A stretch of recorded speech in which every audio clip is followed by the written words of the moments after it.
Hello and welcome to the Emmanuel Croydon podcast. At Emmanuel Croydon, we exist to be a community drawn together by our desire to know and follow Jesus. We long to become disciples of Jesus who are equipped to serve him in the whole of life, transforming families, communities, and workplaces as we love God with heart, mind, soul, and strength.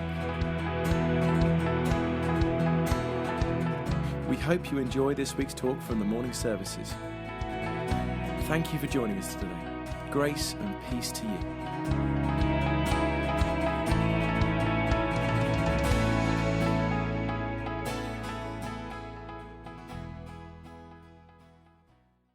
Good. Well, of the many Christmas presents that are probably being given around the country today, probably somewhere someone is getting one of these.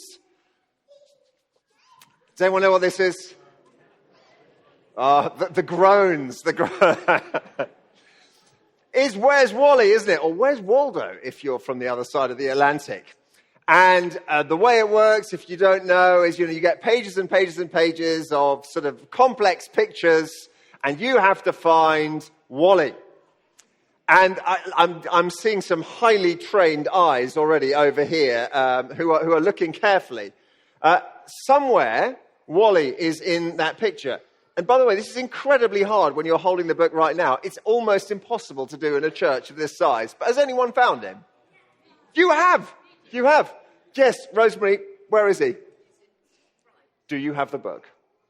Do you have the book? Yeah.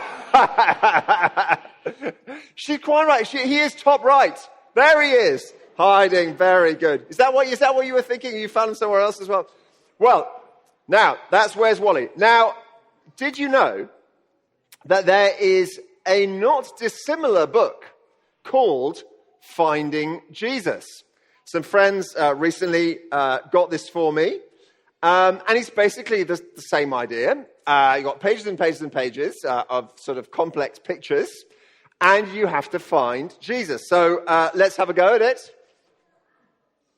There we go. Where is Jesus? Where is Jesus? Anyone found him? Boys. No, he's not on the front there. This is actually incredibly difficult. Anyone seen him? Not on top of the house. Right, I'll show you where he is. He's just behind the windsurfer. There he is. Oh.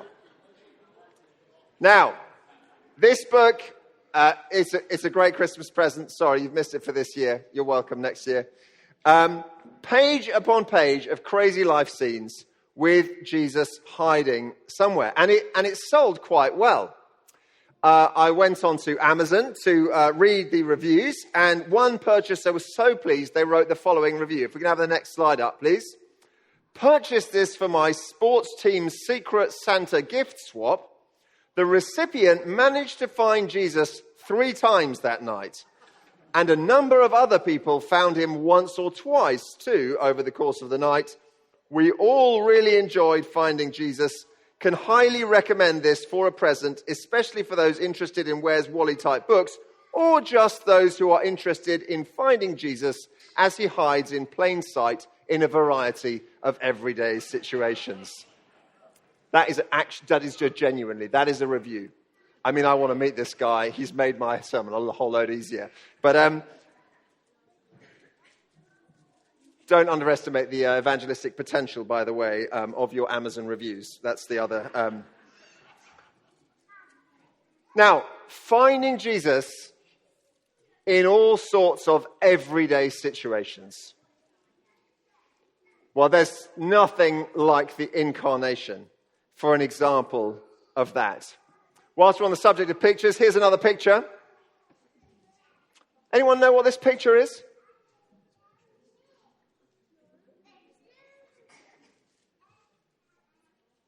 Anyone know? Boys?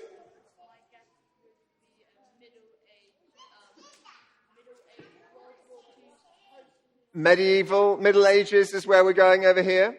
Well, listen, I had not come across this before. This is actually called the Census at Bethlehem, painted by Flemish artist Peter Bruegel the Elder. Now, where is Jesus? Where is Jesus? And this is actually, there is an answer to this one. Anyone seen Jesus? There we go, on the donkey. That's right. Now, just go back, Jono. What I love about this picture, the previous one, is that, usually in the nativity, you've got sort of glowing baby in the middle. No. I mean, you completely miss him. He's just come in the middle of the kind of bustle, and there's people buying stuff there, and it's only because you think of Mary riding a donkey that you even vaguely had a chance of knowing where he was. But actually, that's what the incarnation was like. Matthew tells us that Jesus came to fulfill Isaiah's prophecy, that a son would be born and that he would be called Emmanuel, which means God with us. And this is how it happened, more or less. God came to be one of us. And that's what I want to just spend a couple of minutes thinking about with you today, because we say it a lot. It's in the name of our church. Of course, we want God with us, Emmanuel. But I mean, is God with us? Was he ever with us? And if it's different in our day, how could he be with us today? It does actually take some understanding, this whole idea of God with us. So let's get back to what happened in Bethlehem. When Jesus was born, God wasn't just with us in the sense of being around. God had been around since the beginning. Plenty of people experienced his power and his presence before. But when Jesus turned up, he was with us as a man. So when Jesus was born, God was with us as a man. Now, I'd like you to do something to really bring this home. Take your hands, and I want you to just move your fingers about. Open and close your hands. God could do that. Or wiggle your toes. The Son of God had toes. They could wiggle. Or can you wiggle your ears? No, I can't wiggle my ears. But you can listen. In fact, just listen for a moment. Just listen. That's your eardrum just slightly reverberating with the sound in the room. The Son of Man had ears. Jesus was with us as a man. He is with us in Bethlehem in a new way. Now, because he's come as a man, he knows exactly what it's like to be a person. He is with us as a man. But there's more to this phrase, God with us. And actually, I'm just going to take the three words to unpack it. First of all, he's God with us. First of all, he is God with us. And this just shows us how deep God's love is. I want you to think about your child's bedtime for a moment. Now, some of us, that won't be a very long time ago. We'll remember it last night. Some of us, we have to kind of think back to our own bedtimes, perhaps. Okay? Now, what happens at bedtime? Certainly in our household, there's the mummy, daddy, will you come and tuck me in? Yeah? You know that moment. Mummy, daddy, come and tuck me in. And you're downstairs, parents are downstairs, and if you say, actually, darling, I'm just going to stay downstairs, can I just say goodnight from here? No, you cannot. That is an unacceptable tucking in strategy. That does not work. What needs to happen is you've got to go upstairs, you've got to turn up in person, no Zoom, and you've got to be there to actually tuck me in person, and that's how I feel your love. Well, God could have sent an angel, couldn't he? Could have sent a messenger, could have written something in the sky, could have sent some more prophets like he'd done before. But at Christmas, he turned up himself, face to face, because he loves us. So that's the first thing, God with us. Secondly, God with us. God with us. When I was 9, we had an Australian university leaver come to our school for a year in the sports department, and his name was Mr. Johnson. And Mr. Johnson was absolutely enormous. I mean, we were pretty small, so it's kind of hard to make the comparison. We thought he was about 8 foot tall. And Mr. Johnson was incredibly fast at running and very good at rugby. Our favourite thing is when Mr. Johnson was feeling a little bit cheeky and we could persuade him to kick the rugby ball over the school building, which he regularly did, much to our delight. There was 20 kids who go, "Yeah, Mr. Johnson!" Wow, it went. But actually, the really fun thing was when we played, and there'd be 2 teams, a practice game, and one, it'd be going fine, and then one of them would start losing, and if you lost by enough, Mr. Johnson would join your team, and then of course you would win. In Jesus, God came to be with us, on our team, God on our team, and in his life. He fought all the battles we face: temptation, bitterness, anger, greed, neglect. But he never made a mistake. He never sinned. He always won the battle. And then he fought the final battle with death, and he won that too, forever. And all who believe in him are on his winning side. God with us. But there's one more word that we haven't thought about. God with us. God with us. Little word, big deal. As Jesus grew up, his friends realized that actually to be with Jesus was pretty awesome. Awesome in the old-fashioned sense of the word. It made you full of awe. It was like being next to a beautiful blazing fire. Amazing, so warm, but also don't get too close. You've got to be careful. And actually, Jesus' friends started to wonder, what about him? Is he so powerful and so holy, so glorious that we shouldn't come near? Do we really want him with us? One day, Jesus' friend Peter was out with Jesus fishing. Peter hadn't caught anything all night.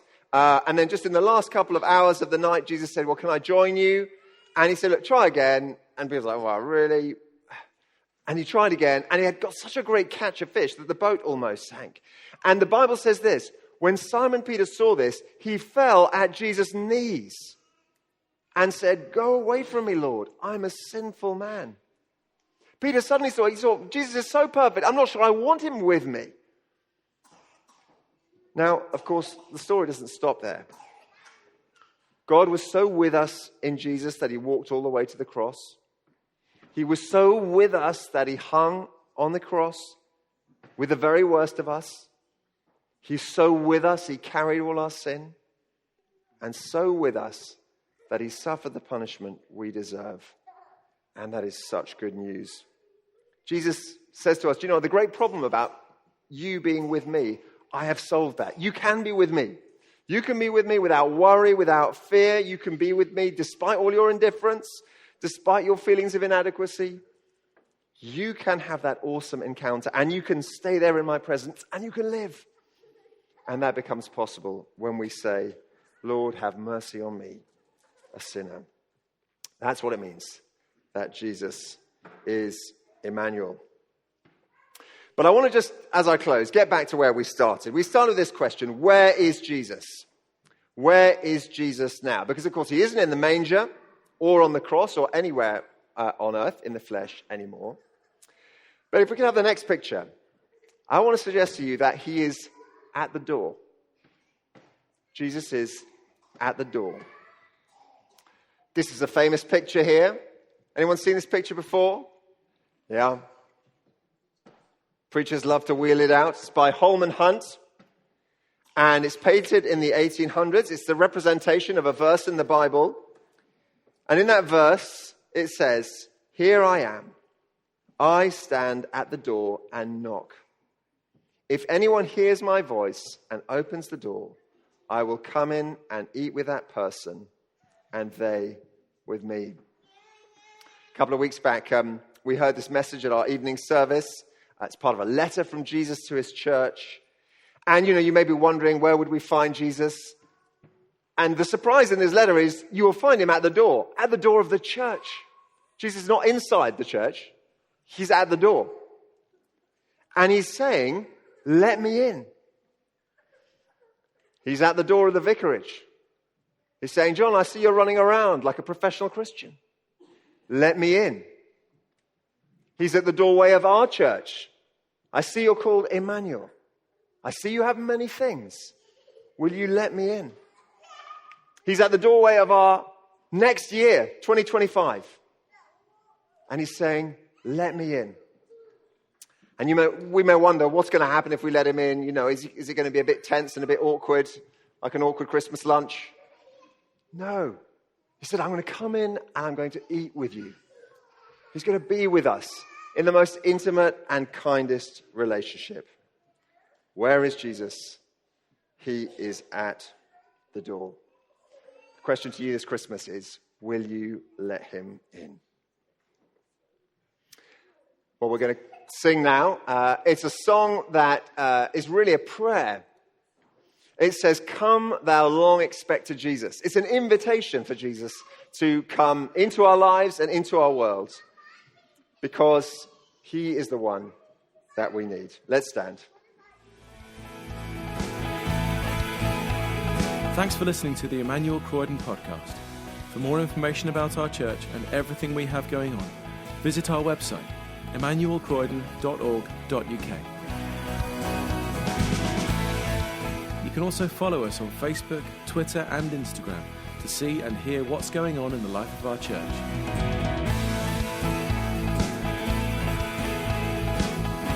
God bless you and have a wonderful week.